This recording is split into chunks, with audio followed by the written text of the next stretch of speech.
The Tom Woods Show, episode 924. Prepare to set fire to the index card of allowable opinion. Your daily dose of liberty education starts here. The Tom Woods Show. If your homeschool program is making you crazy and running you ragged, don't wait till next term to fix it. Check out the self-taught Ron Paul curriculum right now. Plus, get $160 worth of free bonuses when you join through my link, ronpaulhomeschool.com.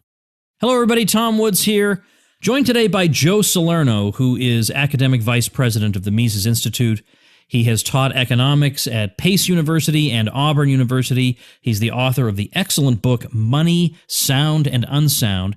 And he's the author of a recent paper on the subject of Mises and nationalism and immigration and questions of that sort. And what he's showing here is that there's some nuance to Mises' thought, that Mises actually points out that when you have a bunch of nationalities being ruled under one state, it's not always strawberries and cream all the time, that actually there are problems that arise, particularly because of the pernicious influence of the state. So we're going to try and unpack what Mises' thought on all this was. Joe, welcome. I'm happy to be here, Tom. Very interesting article you wrote. I'm linking to it at tomwoods.com/924. Mises on Nationalism, the Right of Self-Determination, and the Problem of Immigration. Now, obviously, Mises didn't live to see the massive movements of peoples of our particular time and the particular composition of those peoples, but he had written about the general phenomenon of polyglot empires and of national minorities and trying to figure out what's the best arrangement for everybody. So everybody reads Mises, or at least a lot of people read Mises, they walk away thinking, well, of course, he just has a facile view that the best solution for everybody is just to have free migration wherever people want to go. But in fact, when you look more closely, whatever his policy prescription would have been, I don't know, but he is talking about very real problems that can arise from these types of movements. So let's just dive in right there. Sure. One Mises' main point is that the liberal revolutions of the 19th century were really incomplete. They did institute to some extent laissez-faire, but as he points out, there's a second tenet of the liberal revolution, and that is national self-determination. So what Mises points out is that when the various national groups, the Greeks, the Serbs, the Spanish, and so on, rebelled against the royal despots, the Italians throughout the Bourbons and throughout the Habsburgs, part of the movement, or a big part that supported the movement, was the fact that they engage in national unity, that they came together as a people because they had the same language, they thought in the same terms, their politics and ideology had spread throughout the area of the linguistic group, and so that national unity was sort of a natural outcome of this rebellion. But what Mises pointed out was that once these rebellions were successful and the despotic states were abolished, and the kings were thrown out, what happened was that they didn't consistently and universally apply that rule of national self-determination. So there were, in other words, minority nationalities living in Italy, living in the areas of the Slavs and Serbia and so on. Germans living in what was Czechoslovakia, and even though they instituted, in many cases, a liberal constitution, the differences in language caused understandable conflicts and understandable reprisals. Because what the majority did was, because they still believed in public schools, the most important thing that Mises points out is that public schools were used as a way to alienate the minority from its culture and its language in particular. And this caused a lot of friction. Right. Okay. So that's a problem that he's talked about. Then there are language problems, and so on. But I want to read this little passage here where you're quoting Mises, and he says, "The nationality principle includes only the rejection of every overlordship. It demands self-determination, autonomy. Then, however, its content expands. Not only freedom, but also unity is the watchword. But the desire for national unity, too, is above all thoroughly peaceful. Nationalism does not clash with cosmopolitanism, for the unified nation does not want discord with neighboring peoples, but peace and friendship. And I think in the current climate, people think that if anybody uses the word nationalism, they think they know what that person means. But Mises obviously meant something quite different by it. He certainly did not believe that it had to carry any bellicose connotation. Yeah, that's exactly right. For Mises, the nation, and for many Europeans, the nation was not the state. The nation were the peoples who shared something in common, culture, language, religion, who self-identified as part of that group. So for Mises, that was a real entity. Even though in many cases it was spiritual and ethnic, it was an entity that depended on individual choices.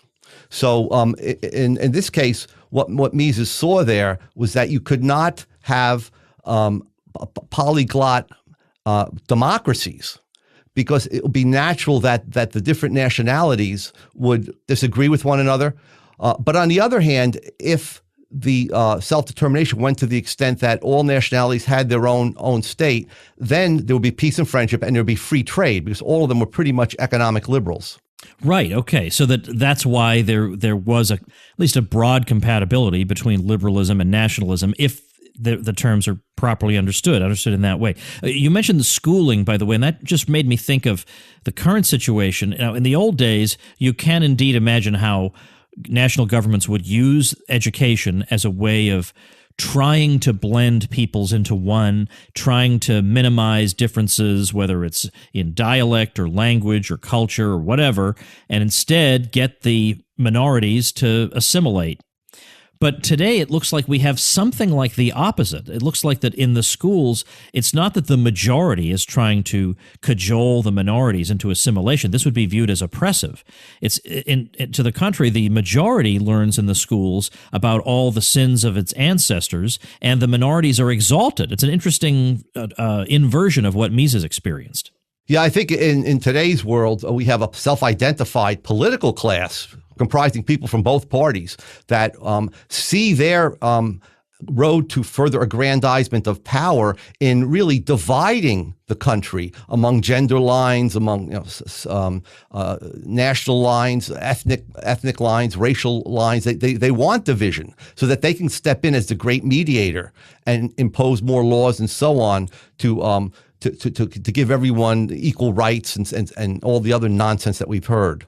You have in here, in fact, I'm looking for it right now, an example from Mises where he talks about Australia, and he says, just as a thought experiment. Yeah, okay, I found it. So he says, as regards Australia, because he says these fears about being inundated with peoples of other cultures, these fears may perhaps be exaggerated with regard to the United States. As regards Australia, they certainly are not. If Australia is thrown open to immigration, this is Mises, it can be assumed with great probability that its population would in a few years consist of Japanese, Chinese, and Malayans. The entire nation, not just workers, is unanimous, however, in fearing inundation by foreigners. The present inhabitants of those favored lands, the U.S. and Australia, fear that someday they could be reduced to a minority in their own country, and that they would then have to suffer all the horrors of national persecution to which, for instance, the Germans today, 1927, are exposed in Czechoslovakia, Italy, and Poland. Well, that's a striking passage. What would you say about it? Yeah, what Mises is getting at there is that a national minority, however it arises, but a national minority in a majoritarian democracy is no different than colonized peoples. So Mises at some point says that it doesn't matter whether it's through occurs through an election or through military conquest. Once a national majority comes into power, it inevitably and perhaps unwittingly persecutes the minority because it has control of the schools, the courts, and the administrative offices. And so that unconscious or conscious bias enters into all decisions, all decisions touching on very sensitive areas of the individual's life. And he says that the minority becomes a second-class citizen and even goes as far as to say a pariah. And he says even under laissez-faire liberalism, a constitution of a liberal constitution, this would be the case. And so the reason that a people might fear being transformed into a national minority is partly that under current circumstances and under what everybody considers to be legitimate prerogatives of states, all kinds of things can be done to them, and the way their kids are educated, and whether there's preferences in employment, or however they're treated, or whether they are treated disparagingly in culture, or all these sorts of things do actually happen, and every single one of these things is aggravated by the state. Right. So if the state becomes more and more interventionist, then these things become completely intolerable. And Mises says at one point, look, there's only one choice in this kind of a mixed nation state. You're either the hammer or the anvil. And so everyone seeks to be the hammer, that is to grab control of the state, all national groups. And so this is why I find it so unhelpfully naive for people to think that all we're really faced with is people who outwardly have different physical characteristics, but all of whom are equally committed to the idea that we will all live together according to certain abstract principles laid out in the 19th century by Frederick Bastiat. There's no such thing as that. That is not how it works out. Most people have no idea what those principles are, and even if they did, most people, I think, don't live according to abstract principles. They want to advance their group.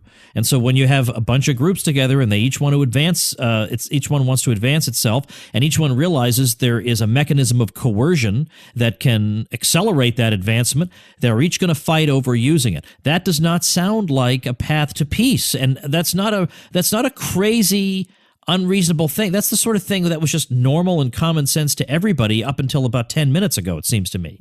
That's true. In fact, Mises even points out, even if people in some abstract sense all hold the same ideas, political, cultural, because of differences in language and differences in religion, there are different currents. The ideas vary and they can clash. He points out that German socialism is much different than French socialism, that the German Romantic movement was very different from the French Romantic movement because of the ideology and the cultural things that are embodied in each language. So if Mises sees this as a problem, though, yet at the same time we don't see him, to my knowledge, saying, therefore, there needs to be some way to prevent large-scale movements from one country to another. I don't see him saying that. So then what, is he implicitly saying something about policy? Well, I think what he's trying to do is to take the long-run view here, and that is that he believes that by extending consistently and universally the right of self-determination right down to the level of districts and even villages, that this would be the long-term solution. In other words, there would no longer be any immigration. There would just be migration, because nation states would not have to be contiguous. In other words, there could be, if you have laissez-faire, then it doesn't matter if a village or a district is in the middle of some other national group, but not subject to their state. So that there would be peaceful nationalism. The alternative is militant nationalism, in which they're in one state and everyone is trying to get control of the state and the majority is oppressing the minority nation. Now, Joe, I know that a lot of times economists will write an article because they're interested in the subject and they just feel compelled to do it out of intellectual curiosity. But we're not always purely platonic in our approach to these questions. Sometimes we write things because we're deeply passionate about them, or because there's a grotesque error that needs to be corrected, or something like that. So I'm curious about why this paper right now, if you get what I'm saying. I do. From my point of view, I think there was this facile belief that Mises was for free trade in every sense, including open borders, including free movements of labor across national borders, and that he thought that this was always an improvement in welfare and prosperity and so on. But Mises thought very deeply about these problems. So what I wanted to do was sort of to bring out Mises' thinking on the free movement of labor when you have national boundaries, when you have mixed nation states that harbor different national groups and peoples and people who identify with these different groups. So I wanted to show that Mises didn't simply accept a free movement of labor as an unalloyed benefit. Okay, and that is an important thing because it helps us understand better that Mises' views are nuanced here, and they can't be encapsulated in a bumper sticker slogan.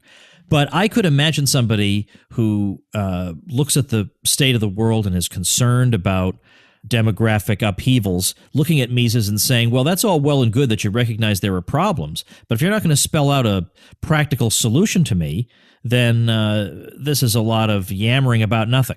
Yeah, Mises sort of gives a practical solution, but almost by default. He mentions that, well, for example, the Chinese may have inundated in the 19th century. They may have come in waves and submerged the populations of the Western states had they not been stopped by immigration laws. But then he doesn't make any normative statement. He just leaves that hanging as a positive statement.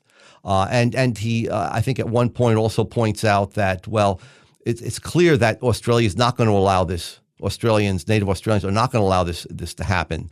That is a free influx of people from China, Malaysia, Japan, and so on. So he does not want to say something that's anti-liberal. And I think part of the problem is that Mises isn't himself a consistent libertarian to the extent of anarcho-capitalism, where there would actually be no problem, if everyone was in voluntary communities and they could determine who was to visit, who's not to visit, who's to work, and for how long, and so on. There would be no voting, there'd be no state. But that's going to a little far afield for this particular article. But you're right, there is a lacuna there in Mises' thinking. He doesn't really give a short-run solution. Okay, all right, fair enough. But it is interesting to note that he wrestles with this, sees it's a potential problem, and so doesn't just say everything will just somehow work itself out. It would work itself out if we didn't have states as we understand them. It would work itself out. Property would work it out, and the lack of a welfare state would work it out. But the thing is, we're not in that place. So what happens in the meantime becomes the problem. Right, and I think Mises does sort of give an answer to that. He says that a laissez-faire regime, a completely liberal constitution, would not artificially aggravate these conflicts. So that's the best that he's hoping for. So what he's focusing on then is pushing for domestic laissez-faire to get the state out of as many areas as possible. And he names specifically education. He says it's better to have some uneducated, he uses the term boys, who are of the minority group, rather than have them maimed, because I guess things that he saw in Central Europe had gotten to the point where there was actually violence, a lot of violence by the majority against the minority. So I think he does have a solution, and it's laissez-faire as far as we can push it domestically. Let me just go back to the beginning of your paper. Just share with us for a moment Mises' view of imperialism by the Europeans. Yeah, Mises sees that as just a bloody episode, a stain on European history, that the Europeans took advantage of their military superiority to kill, to enslave, and to expropriate the native peoples in Africa and Asia. And I put that in there, Mises' strong views, strong anti-colonialist views, to show that he wanted to extend national self-determination. In fact, he cheered for it whenever they were successful to all peoples, Asians, Africans, and so on. He says there's no extenuating circumstance at all for colonialism. Yeah. I mean, for a guy who in his economic writings is so most of the time scientific and in his idiom, let's say, right, he is just boiling with moral outrage over the crimes of the imperialist powers. Yes, that's right. It is uncharacteristically polemical what he says about imperialism and colonialism. Okay, so anyway, so I was, because at first, when I first read the paper really quickly, I went back and I wondered, okay, I didn't immediately see what's the connection between imperialism and the rest. But of course, the idea is nationalism in each case, that there should be national self-determination, and then the idea that we should bring that down to the lowest level we can bring it to so as to minimize the problem of national minorities. But of course, again, he's not an anarcho-capitalist. I get that. but you still see that no matter how small you bring it down, there'll always be some little minority somewhere that's Right. still being oppressed by somebody. So, which goes to show the whole experiment is the whole approach is off.